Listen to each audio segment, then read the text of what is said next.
single day. I'm gonna make something great. That's my way. ဟုတ်ကဲ့မင်္ဂလာပါရှင်ဒီနေ့အမတို့ကင်ဂျီလှူစားကြမယ်နော်ကင်ဂျီလှူစားရန်အတွက်အမတို့လိုအပ်တာကတော့ဒီမုံညင်းပြူအမက2ထုပ်သုံးမယ်နော်ကိုကတစ်ထုပ်ရှိလဲတစ်ထုပ်သုံးပါကိုကြိုက်တလောက်အမောင်ပေါ့နော်ပြီးတော့အမတို့မုံလာဦးနီသုံးမယ်ပြီးတော့မုံလာဦးဖြူသုံးမယ်နော်ပြီးတဲ့အခါမှာဒီမှာကြက်သွန်မိတ်ပြီးတဲ့အခါမှာဟုတ်ကဲ့ဟူဆိုင်တစ်စီးသုံးမယ်နော်ပြီးတဲ့အခါမှာဆန်မုံလိုအပ်တယ်ဆန်မုံကတစ်ခွက်သုံးမယ်ပြီးတော့ငရုတ်သီးမုံကိုရီးယားငရုတ်သီးမုံတို့လိုအပ်တယ်သူကအပွင့်ကြီးကြီးတွေနဲ့တွေ့လာအယောင်လှတယ်ဒါပေမဲ့တိတ်မဆက်ဘူးပြီးတော့ပဇွန်ကြောင့်လိုအပ်တယ်ပြီးတဲ့အခါမှာငမြာရီလိုအပ်တယ်ပြီးတော့တကြားလိုအပ်တယ်ပြီးတဲ့အခါမှာနောက်ဆုံးစားကတော့မရှိမဖြစ်လိုအပ်တယ်နော်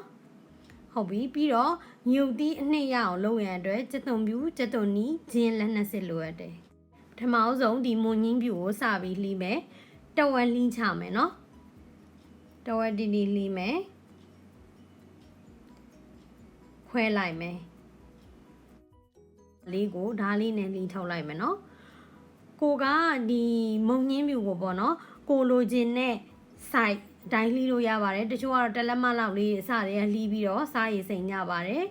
အမကတော့ဒီမှာ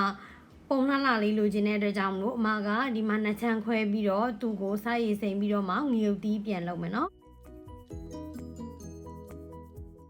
ပြီးတဲ့အခါမှာသူ့ကိုတလွှာချင်းစီလွှာပြီးတော့စားနဲ့တိတ်ထားမယ်နော်အဲ့တော့တလွှာချင်းစီလောက်ရမယ်โอเคတလွှာလောက်မယ်ပြီးရင်အဲ့လိုပဲတလွှာချင်းနောက်တလွှာချင်းစီဒီလိုဆက်လုပ်မယ်နော်စားမများတောင်းရမှာဖြစ်ပါတယ်စားနုပဲဖြစ်ဖြစ်စားချမ်းပဲဖြစ်ဖြစ်တောင်းလို့ရပါတယ်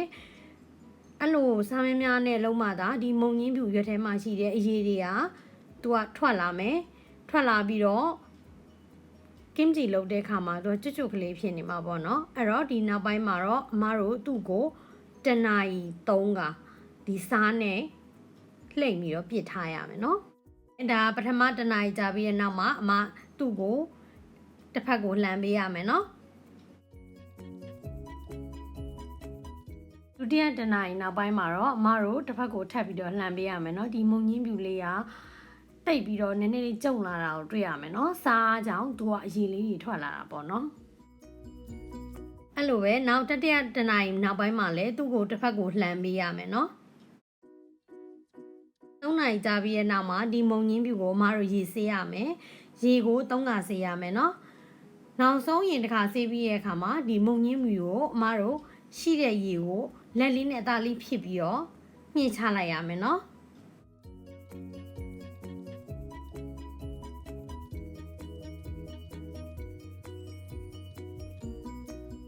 ရညစ်ပြီးတဲ့မုံညင်းပြူလေးပါပြီးတဲ့အခါမှာမုံလာဦးနီကိုလည်းဒီလိုချောင်းလေးတွေဖြစ်အောင်လှီးပေးရမယ်နော်ခေါက်ဆွဲချောင်းလေးတွေလိုမျိုးပဲချောင်းလေးတွေလှီးထားရမယ်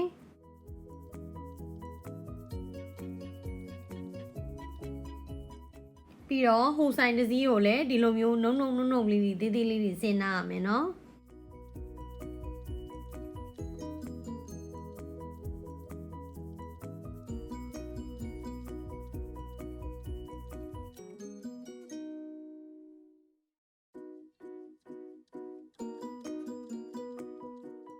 ပြီးတော့မုံလာဥဖြူကိုလည်းဒီလိုနုံလေးတွေဆင်းထားရမယ်မုံလာဥဖြူနဲ့အနီကိုတခါတည်းကျိတ်ဆက်တဲ့ကိုထည့်ပြီးတော့ကျိတ်ပလိုက်တာကိုလည်းတွေ့ပါတယ်เนาะအဲ့လိုမျိုးလည်းလုပ်ကြပါတယ်ကဲ၍ကိုမှကျိတ်ဆက်ရှိရင်เนาะအဲ့လိုထည့်ပြီးတော့တခါတည်းအနှစ်ရအောင်ကျိတ်လိုက်ပါเนาะအဲ့ဒါလည်းတစ်မျိုးကောင်းပါတယ်เนาะ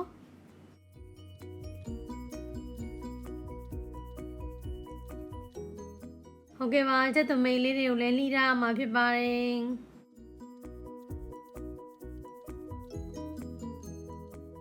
ဒီဟာကတော့လှီးပြီးတဲ့အသီးရွက်တွေပေါ့နော်အခုပဇွန်ညောင်းထောင်းကြမယ်ပဇွန်ညောင်းကို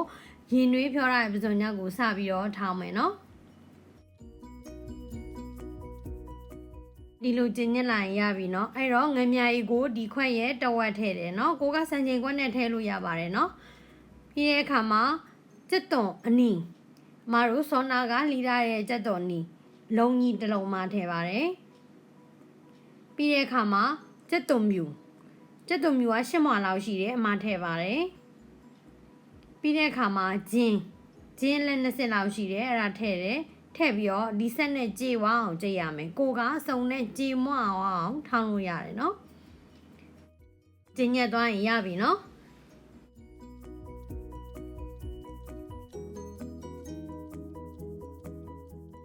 kimchi ရဲ့အဓိကတော့ငရုတ်သီးနှစ်ပါအဲ့တော့အခုစပြီးတော့ငရုတ်သီးနှစ်လောက်ကြမယ်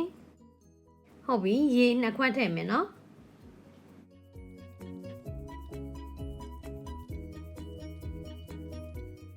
ပြီးရင်အမတို့ဆန်မုန့်ကို1ခွက်တီတီထည့်တယ်နော်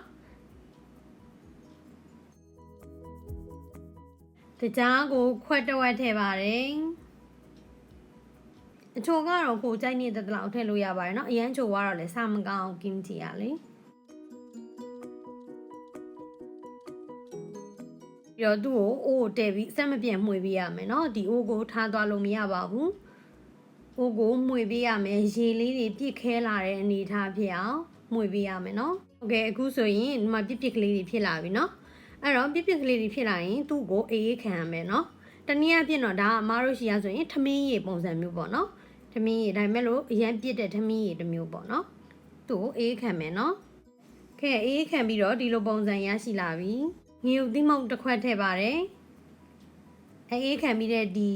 ထမင်းဆက်နှစ်ပေါ့နော်ဆက်နှစ်ထဲကိုငရုတ်သီးမုန့်မှာတစ်ခွက်ထည့်တယ်ပြီးတော့ဆောနာကကြိတ်ထားတဲ့ကြက်သွန်မြူကြက်သွန်နီးနဲ့ဂျင်းနဲ့အဲ့ဟာပေါ့နော်အဲ့ဒါကိုဒီထဲကိုထည့်မယ်အဲ့ဒီနောက်မှာအမားတို့ပစွန်ကြထောင်းလာတာထည့်မယ်နော်ပြီးတော့အကုန်လုံးကိုတေးသေးချာချာရောသမမွေပေးမယ်ကဲကင်ချီလုပ်တဲ့အခါမှာငရုတ်သီးနှစ်များများထည့်နိုင်လေကောင်းလေပဲเนาะဒီကိုရီးယားငရုတ်သီးမောင်းကတော့တိတ်မဆက်ဘူးဆိုတော့ဒီမှာ okay ပဲအမကဒီထမင်းနှစ်ရောပြီးတော့ဒီငရုတ်သီးအနှစ်ရအောင်လုပ်ထားတယ်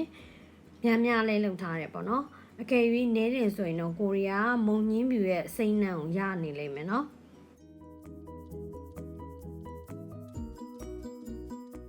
အကုန်လုံးတမလာရဲဆိုရင်ဆောနာကလှီထားတဲ့တီးရွက်လေးတွေထည့်ပါမယ်တစ်ခုချင်းစီထည့်ပါမယ်ဒါမှမဟုတ်လည်းအကုန်လုံးတစ်ခါတည်းပေါင်းထည့်လဲရပါတယ်เนาะကိုယ့်ရဲ့ဇလုံးကကြီးတယ်ဆိုရင်အကုန်လုံးကိုဇလုံးထဲမှာတစ်ခါတည်းရောထည့်လိုက်ထည့်ပြီးတော့အကုန်လုံးကိုတမအောင်တေးသေးချာချာမှွေပေးရမှာဖြစ်ပါတယ်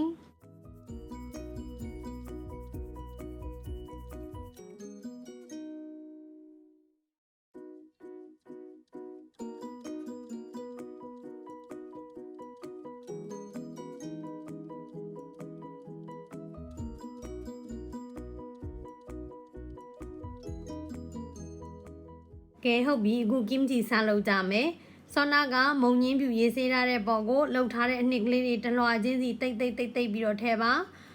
အစင်သင်းထည့်မယ်ပကံခွက်အကုန်လုံးပေါ့နော်ဒါမှမဟုတ်ရင်မြေအိုးလေးအဲ့ဒါမျိုးလေးတွေအကုန်လုံး ready လုပ်ထားပြီးတော့တလွှာချင်းစီဒီလိုတိတ်ပြီးတော့ထည့်နိုင်ပါတယ်ကိုကတလက်မလောက်ဖြတ်ထားရင်လည်းတလက်မတစ်ခုချင်းစီကိုတေချာတိတ်ပြီးလုံးနိုင်ပါတယ်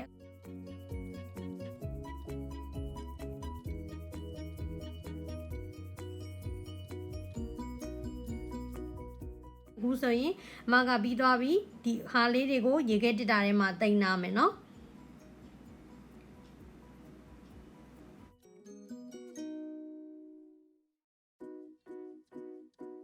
โอเคပြီအခုဆိုရင်4ရက်မြောက်တဲ့နေ့မှာအမတို့ kimchi ဘူးလေးကိုဖွင့်ကြည့်မယ်နော်အဲ့တော့ kimchi ဘူးလေးကအရေလေးတွေနည်းနည်းထွက်လာတယ်ဒါကတော့ပုံမှန်မှာပဲဘယ်အရွက်မဆိုပါဒီလိုထည့်ထားရင်ဒီလိုအရေထွက်တတ်ပါတယ်ဒါကအသီးရွက်တွေကထွက်လာတဲ့အရေပါဒီရေကိုအမားတို့ကခေါက်ဆွဲပြုတ်တဲ့နေရာမှာပြန်ထည့်ပြီးသုံးလို့ရပါတယ်ဒါကတော့ kimchi ရဲ့သဘာဝပါအဲ့နောက်မှာကိုလိုချင်တဲ့ kimchi ရွယ်ဆိုင်လေးတွေညှက်ပြီးတော့အပေါ်ကနေနှမ်းလေးဖြူပြီးတော့အသင်စားသုံးနိုင်ပါတယ်ဟုတ်ကဲ့ပါ thank you ပါ bye bye